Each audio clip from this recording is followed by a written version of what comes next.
Kung bago ka lang sa channel na to at isa kang true-blooded Aldab Nation na nagmamahal po kila Maine Mendoza at Alden Richards, tama po ang channel na pinuntahan mo, kaya consider na kitang bagong subscriber.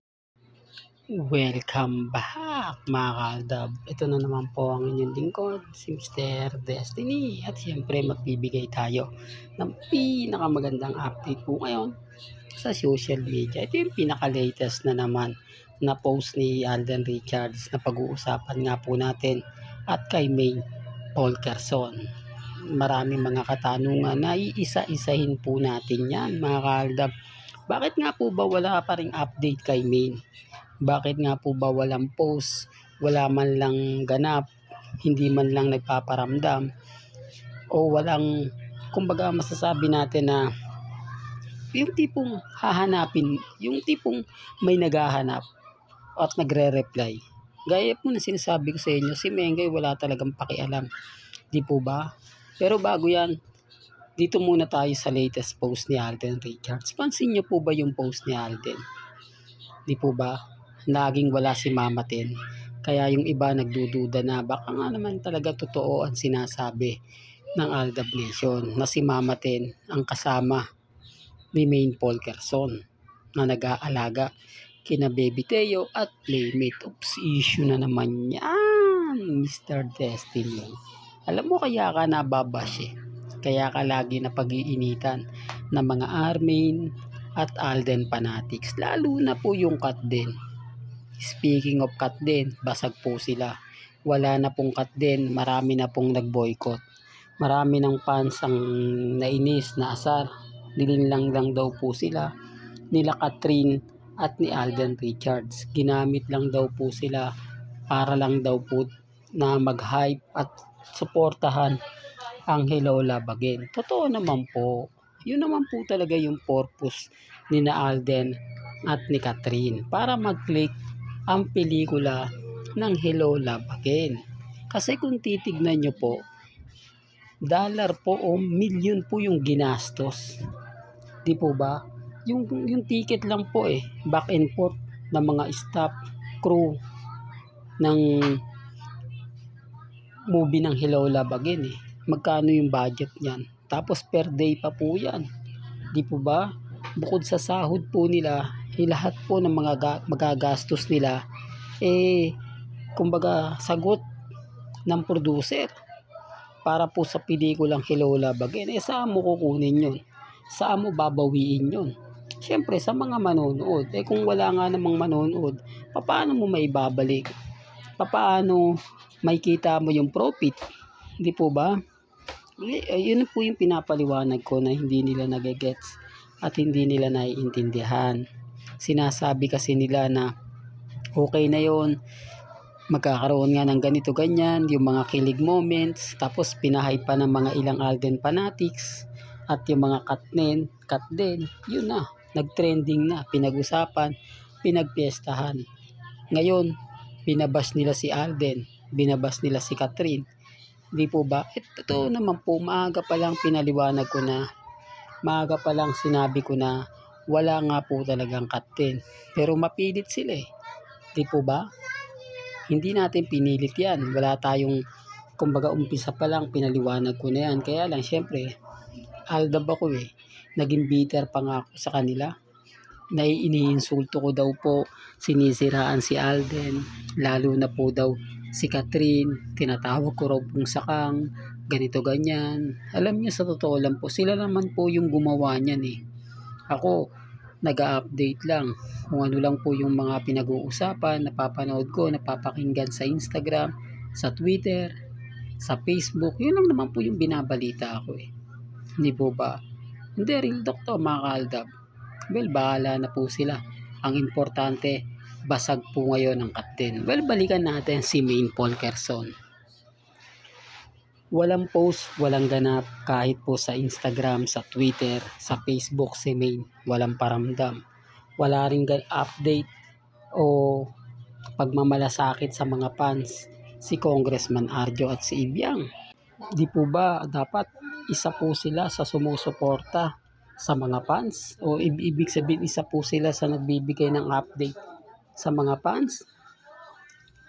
O lalo na po si Ibiang, lalo na po si Congressman Arjo, bakit hindi po nila mapilit, bakit hindi po nila mahagilap o mag-post man lang na dito na si Maine, masaya sa bahay? Wala no, kahit nagluluto, nagpapakita, nagpo-post. Karamihan po ngayon ang post ni Maine, puro puro matatagal na, o yung hanggang birthday pa po ni Menga, yun lang po yung ina-update nila. Samantalang kung pupunta po kayo ng District 1, hindi ko po pinopromote si Congressman Arjo, mga kaaldab ba? Sinasabi ko lang po ito para lang po marinig ninyo, para lang klaro na si Mengay kasi Congressman Arjo updated po sa kanya, updated po sa District 1 sa kanyang Facebook account. Pero pagdating po sa Armin, wala. Kaya nga po ako nagtataka, ultimo si Ibiang walang post, walang ganap, walang update. Patunay lang po yan na basag po sila. Patunay lang po yan na wala talagang Armin. Meron main fanatics, pero Armin wala na po ba? Pero gaya ng sinasabi ko, kumbaga ang ibig kong sabihin, mga kaaldab, hindi sila nakakuha ng update. Madamot si Mengay pagdating sa kanila, ni hindi nga po sila binibigyan ng post ni hindi man lang sila binibigyan ng mga nangyayari at nagaganap. Hindi po ba? Hindi man lang nagpo-post si Mengay na naandito na ako, ganto ganyan. Kahit po Itbulaga, wala pa rin update kina Jose, Wally, Paulo, Alan K, Raisa, Miles, Alan K sa Itbulaga na si Mengay magbabalik na. Wala po.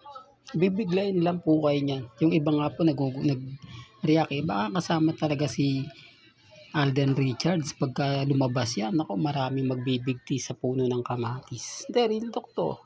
Hindi ko sinasabing di magkakatotoo yan, ha. Malay nyo, di po ba gulantangin tayo? Ginulat na nga tayo ni Alden Richards nung magpakita siya sa birthday ni Mengay. Ngayon, hindi, real talk to, bagsak ngayon talaga sobra ang Itbulaga. Marami kasing kumbaga naghahanap kay Mengay. Kung titignan nyo yung Facebook live, umpisa pa lang, makikita nyo na yung mga ilang netizen nagsasabi, nasa na si May? Bakit wala pa siya? Kailan ba siya babalik? Totoo ba na mawawala na siya sa Itbulaga?